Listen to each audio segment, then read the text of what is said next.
Oke, baiklah Bapak Ibu Saudara, salam sejahtera bagi kita semua.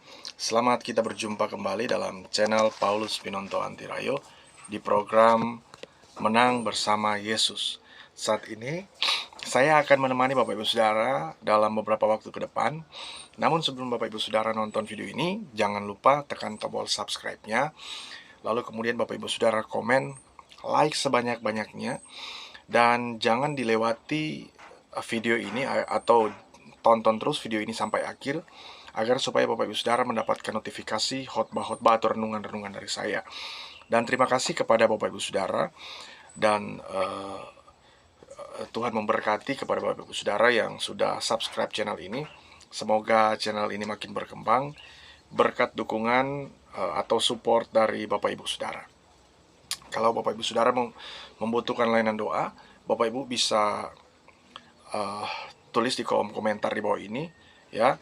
Lalu kemudian Bapak Ibu juga bisa hubungi kami di 0852 40 30 29 30. Nanti tim doa kami, yaitu tim doa Yabes, akan mendoakan Bapak Ibu Saudara dimanapun berada.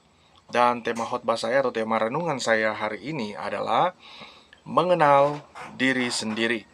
Oke Bapak Ibu Saudara, mari kita membuka Alkitab kita dan kita melihat dalam kitab 2 Korintus pasal 11. 2 Korintus pasal 11 ayat 21 sampai ayat yang ke-33 saya bacakan bagi kita semua. Firman Tuhan berkata bahwa dengan sangat malu aku harus mengakui bahwa dalam hal semacam itu kami terlalu lemah. Lalu firman Tuhan berkata selanjutnya, tetapi jika orang-orang lain berani membanggakan sesuatu, maka aku berkata dalam kebodohan, berani juga. Apakah mereka orang Ibrani? Aku juga orang Ibrani. Apakah mereka orang Israel? Aku juga orang Israel. Apakah mereka keturunan Abraham? Aku juga keturunan Abraham.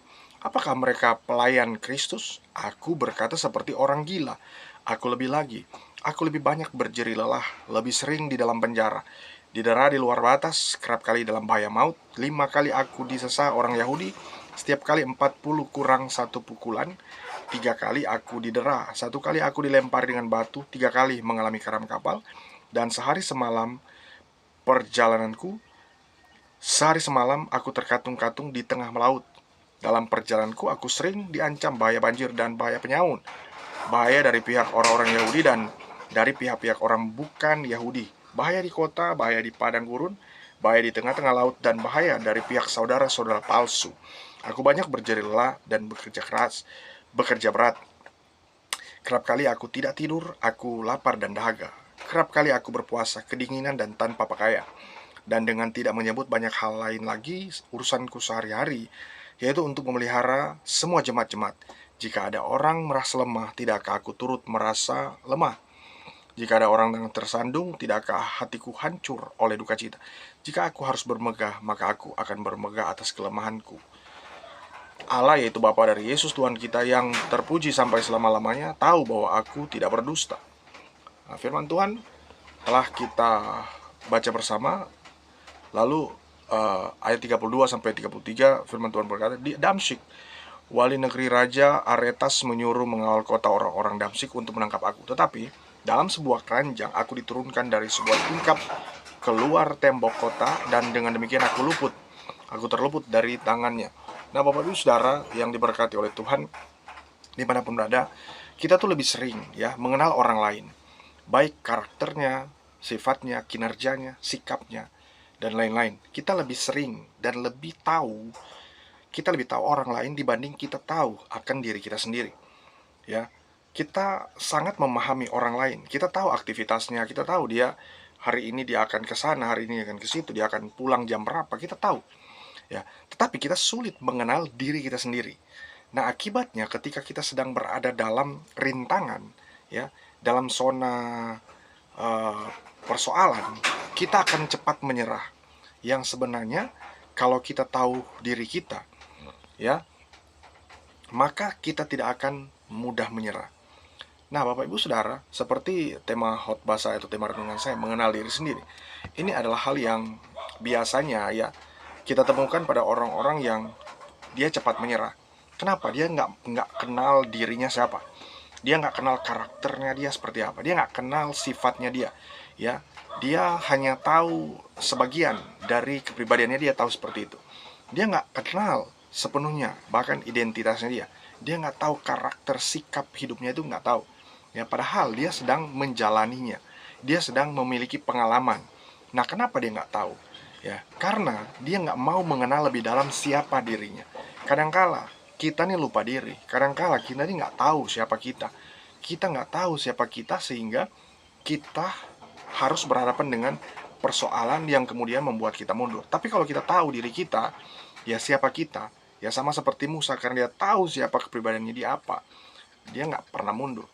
Demikian juga dalam setiap tokoh-tokoh Alkitab, ketika mereka tahu, bahkan sesuai dengan kita baca tadi tentang atau kisah tentang Rasul Paulus, ya kita tahu bersama sebelum dia menjadi Paulus, dia namanya Saul atau Saulus dari suku Benyamin, dan dia orang Ibrani.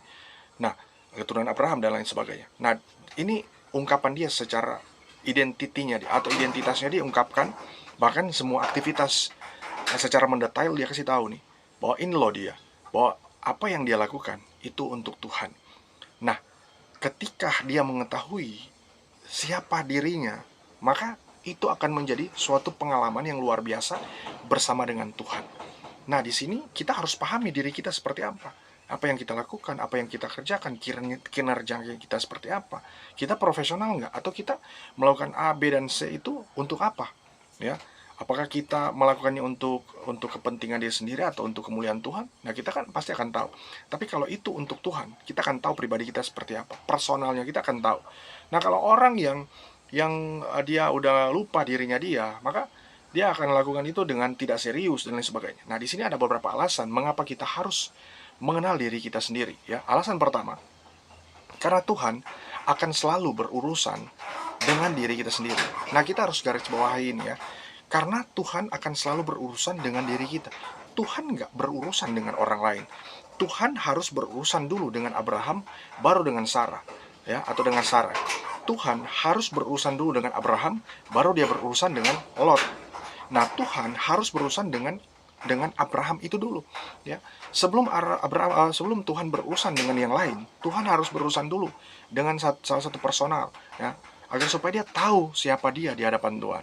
Nah, ketika Abraham tahu kepribadiannya seperti apa, maka dia mempersembahkan persembahan, ya, dia bangun mesbah, dia bangun persembahan, ya, lalu kemudian ketika dia mempersembahkan Ishak, ya, anaknya sebagai anak tunggal, yang kemudian dia memahami siapa dirinya di hadapan Tuhan. Nah, coba kalau dia nggak tahu dirinya siapa, nah tetapi karena dia tahu dirinya siapa di hadapan Tuhan, maka dia percaya bahwa Tuhan pasti tolong, Tuhan pasti menyediakan, dan Tuhan itu adalah, atau God is provider, ya, jadi Tuhan menyediakan, Tuhan adalah penyedia buat dia. Dalam kehidupan kita pun demikian. Nah, lalu kemudian alasan kedua, mengapa kita harus mengenal diri kita sendiri? Karena Tuhan menyatakan tujuannya kepada satu orang dahulu. Ya, Bapak Ibu perlu pahami, kita juga harus pahami semuanya, bahwa kenapa kita harus mengenal diri kita sendiri? Karena Tuhan menyatakan tujuan Tuhan itu kepada satu orang dahulu. Tuhan nggak langsung berbicara secara umum, secara general atau secara holistik kepada bangsa Israel. Tetapi Tuhan harus berurusan dulu dengan Musa, ya, kepada Abraham dulu, kepada Ishak, lalu kemudian kepada Yakub atau kepada Gideon, ya. Mereka memiliki pengalaman. Kenapa? Karena mereka memiliki juga pengalaman yang berbeda-beda.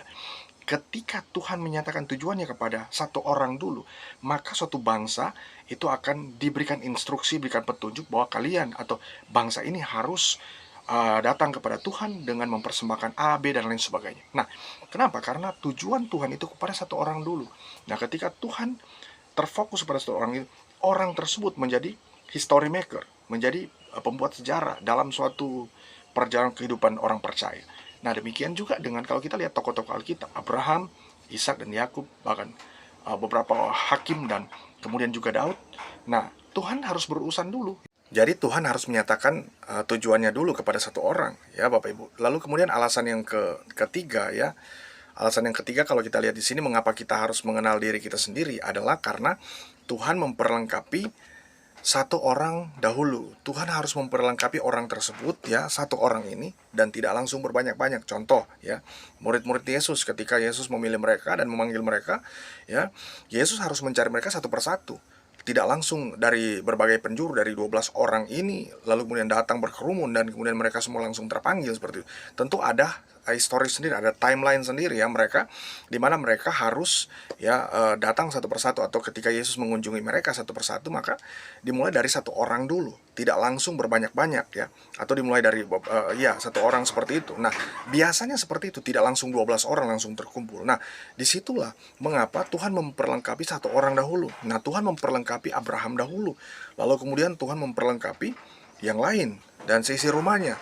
Nah, Tuhan harus memulai juga dengan Gideon. Nah, Tuhan harus memperlengkapi Gideon dulu, lalu kemudian yang lain. Nah, jadi Tuhan memberikan visi kepada Gideon. Nah, itu kepada satu orang dulu, tidak langsung kepada banyak orang. Nah, dalam kehidupan itu kita harus melihat bahwa inilah kehidupan setiap orang percaya, di mana orang tersebut harus mengenal dirinya sendiri seperti apa. Nah, seperti itu, sehingga akan connect, ya, akan nyambung dengan kepribadiannya dia di dalam kehidupan kekristenan, ya, kehidupan yang benar-benar takut akan Tuhan. Nah, dalam hal ini kita sebagai orang yang percaya kepada Tuhan harus benar-benar menaruh harapan kita kepada Tuhan, sekalipun memang itu terkait dengan kepribadian kita. Nah, maka dari itu Bapak Ibu Saudara, marilah kita tetap percaya kepada Tuhan lebih sungguh-sungguh lagi, maka Tuhan akan memberkati kita dimanapun berada. Semoga video ini dapat bermanfaat bagi kita semua, dan Tuhan Yesus memberkati.